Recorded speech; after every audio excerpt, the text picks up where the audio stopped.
Hello tout le monde, bienvenue sur ma chaîne, c'est Kadi. Alors aujourd'hui je vais vous faire la vidéo sur mon fameux challenge pouce que je compte faire pendant 3 mois à partir du mois de février qui va terminer le 1er mai normalement. Et en général j'ai toujours envie de faire des challenges pour voir ce que je peux faire en plus pour accélérer la pousse de mes cheveux. Mais je me décourage toujours, en général je ne fais pas plus d'un mois et on ne peut pas vraiment faire un challenge sur un mois. Du coup j'ai décidé de me lancer et de faire un challenge sur 3 mois. Les cheveux en fait ils poussent quel que soit ce qu'on fait à nos cheveux. Même si vous ne faites pas de soins, vos cheveux ils vont pousser. Même sur les cadavres les cheveux poussent. Jusqu'à ce que bien sûr il n'y a plus rien à... C'est un peu morbide ce que j'ai dit mais bon c'est vrai. Donc les cheveux poussent quel que soit ce qu'on fait ou qu'on ne fait pas. Maintenant... Pour retenir la pousse justement, il faut s'occuper de ces cheveux-là. Parce que les cheveux qui sont au bout, là, les pointes, ce sont les parties les plus vieilles de vos cheveux en fait. Du coup, si vous vous en occupez pas, forcément ils vont se casser plus rapidement. En fait. Le truc à faire, c'est de bien s'occuper de ça. Et pour s'occuper de ça, il faut faire des masques, il faut les garder hydratés, il faut vraiment les protéger, bien les nourrir et surtout couper les pointes quand vous voyez que vous avez beaucoup de fourches. Cette fois, j'ai décidé de me jeter à l'eau et de faire ce challenge. Et si vous voulez aussi faire le challenge, ce serait bien, comme ça on pourra s'encourager entre nous pour pas abandonner, même si je pense pas avoir mis des trucs assez lourd à faire en fait qui ferait qu'on pourrait se décourager. La première chose à faire, c'est de gérer votre alimentation. Donc manger beaucoup plus de fruits et de légumes, pas forcément changer tout votre régime alimentaire normal ou habituel, mais juste de rajouter des vitamines, des nutriments et aussi boire beaucoup d'eau. Comme je vous ai dit déjà dans la vidéo hydratation, l'eau c'est la vie. Le corps il est constitué à 70% d'eau, donc c'est tout à fait normal d'ingérer de l'eau. Deuxième étape, mais celle-ci, elle est complètement facultative, c'est de prendre des compléments alimentaires. En fonction, moi je conseillerais plutôt de faire un bilan sanguin et en fonction des résultats, voir des vitamines dont vous manquez, prendre des compléments alimentaires concordant avec les résultats de votre prise de sang. Il y a aussi apparemment la levure de bière qui est très bien pour les cheveux, la pousse des cheveux, des ongles en général. Donc si vous voulez le faire, vous pouvez le faire, mais c'est totalement facultatif. Troisième étape, ça va être de bien entretenir son cuir chevelu. Les cheveux, c'est comme des plantes en fait. Du coup, si le sol qui est pour nous le cuir chevelu, s'il n'est pas propre, s'il n'est pas nourri, il va pas donner en fait de belles plantes en fait. Je vais laver mes cheveux, donc laver mon cuir chevelu avec un shampoing sans sulfate. Je dis bien sans sulfate. Et je vais le faire 3 fois dans le mois. Chaque 10 jours. Donc, bien prendre soin de son cuir chevelu. Déjà, le rendre propre. Ça, c'est la première étape parce que c'est là où les nouveaux cheveux, ils sortent, quoi. Ils vont pas sortir dans un sol totalement délabré, quoi. Voilà, bref. Après avoir nettoyé votre cuir chevelu bien, il faut passer à l'étape nutrition. Donc le cuir chevelu, c'est vrai qu'on a tendance à juste mettre le leave-in sur nos cheveux, bien hydrater nos cheveux, tout ça, mais on pense pas vraiment à hydrater le cuir chevelu. Il y a des gens qui souffrent de sécheresse du cuir chevelu, ce qui a tendance à faire que les cheveux ils poussent pas vraiment bien, tout ça. Donc c'est important de nourrir aussi son cuir chevelu. Bon, pour ça, je vous ai fait un DIY. C'est une huile, je vais vous mettre la vidéo de comment je le fais. C'est tout simplement à base de Black Jamaican Castor Oil ou d'huile de ricin, si vous voulez, et d'huile de chanvre. Bon, pour moi, j'ai utilisé de l'huile de chanvre, mais vous pouvez utiliser une huile beaucoup plus légère comme l'huile de jojoba ou l'huile d'amande douce. C'est très très bien pour le cuir chevelu parce que ça ressemble à la texture du sébum. Mais bon, bref, j'ajoute justement une huile plus légère comme l'huile de jojoba ou l'huile d'amande douce, tout simplement pour casser la viscosité en fait de l'huile de ricin. L'huile de ricin est très épaisse. 15 à 20 gouttes d'huile essentielle de menthe poivrée. Ça va un peu stimuler en fait la circulation sanguine et tout. Voilà, je l'applique sur les raies et tout et après je fais un massage. Pourquoi je parle de massage? Parce que les massages c'est très important pour favoriser la circulation sanguine au niveau de votre tête. Et du coup, moi, j'utilise soit mes doigts pour le faire. Donc, j'applique d'abord une goutte là, je l'applique et tout avec ça, surtout sur mes raies. Et ensuite, avec mes doigts, je viens plus dispatcher la matière sur le cuir chevelu.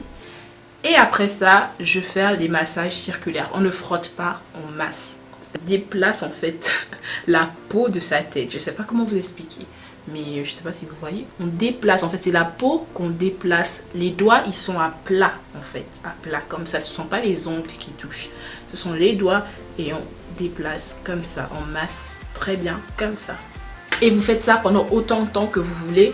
Moi, je recommande de le faire le plus possible dans la semaine. Et moi, ce que j'ai trouvé récemment, c'est d'utiliser cette petite brosse. Moi, j'utilise ça et j'utilise comme brosse. Et en fait, c'est beaucoup plus pratique que les doigts, je trouve. Parce que vu que c'est circulaire, ça recouvre une surface beaucoup plus importante. Et en fait, c'est vraiment super agréable. Bref, en gros, si vous mettez beaucoup trop cette huile, vous allez obstruer les pores de votre cuir chevelu, ce qui va causer l'effet inverse. On n'a pas envie de ça. Nous, on a envie de stimuler le truc, de le réveiller, pas de le boucher, donc empêcher les cheveux de sortir. Ok, pas ça. Donc, n'abusez pas de cette huile pour les massages. Quatrième étape, ce serait de faire un soin au henné une fois par mois. Je vous conseille de prendre du henné bio parce que voilà, faut pas non plus aller chercher n'importe quel henné. On ne sait pas exactement ce qu'il y a dedans, ce qui compose. Vraiment prendre un henné dans une boutique bio. Moi, j'achète tous mes produits henné et huile à Aromazone. Il y a aussi le site Aromazone où vous pouvez commander. Et c'est très très bien et c'est vraiment pas cher. La poudre d'hibiscus. Pourquoi la poudre d'hibiscus? Parce que cette poudre est utilisée en Inde pour fortifier les cheveux, les faire briller et stimuler leur pousse. Le henné neutre est un soin capillaire non colorant qui apporte force, brillance et volume aux cheveux. Force, brillance et volume, c'est ce que le henné neutre là va vous apporter. Si vous n'avez pas accès à la poudre d'hibiscus, vous pouvez tout simplement utiliser les feuilles d'hibiscus comme ça qu'on utilise pour faire du bissap. Tout le monde connaît ça, on en vend des boutiques exotiques, tout ça. C'est les feuilles d'hibiscus séchées. Alors ça, par contre, vous allez faire infuser dans de l'eau chaude. Vous allez laisser refroidir et c'est cette eau que vous allez mélanger à votre henné pour faire le même soin. Ça aura le même effet. J'utilise aussi du yaourt nature.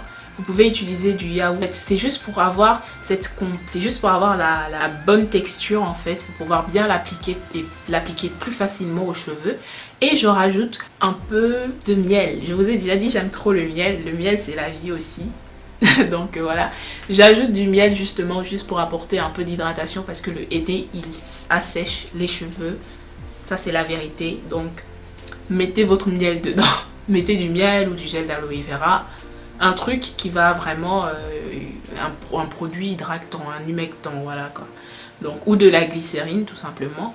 Vous ajoutez ça dedans et puis vous mélangez, vous allez obtenir une pâte. Et après, si vous trouvez que la pâte elle est trop épaisse, vous rajoutez un tout petit peu d'eau, vice versa. Et puis vous l'appliquez sur toutes vos longueurs, mais vraiment, vous l'appliquez sur tous les cheveux. Il faut que toutes vos longueurs soient imprégnées du produit. Donc là, passez, massez, surtout massez, mais doucement. On n'a pas dit d'être brutal, il ne faut pas être brutal avec ses cheveux.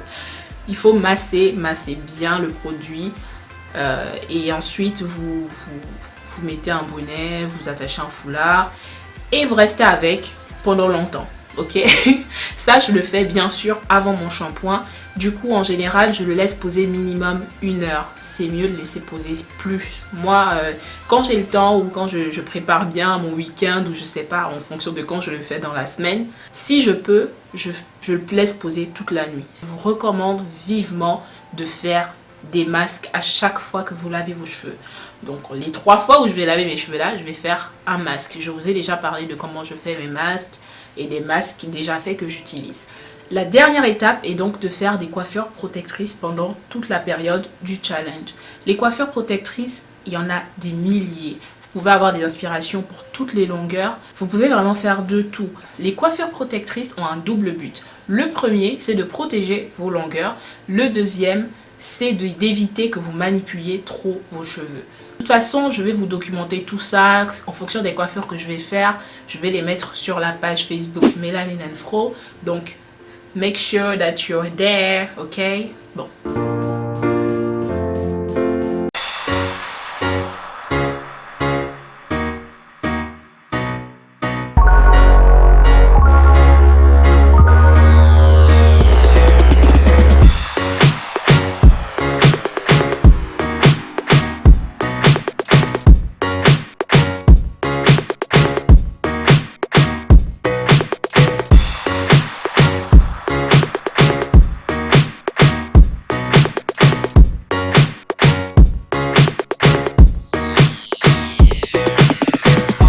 Merci d'avoir regardé cette vidéo et je vous dis à très bientôt pour d'autres vidéos. Ciao!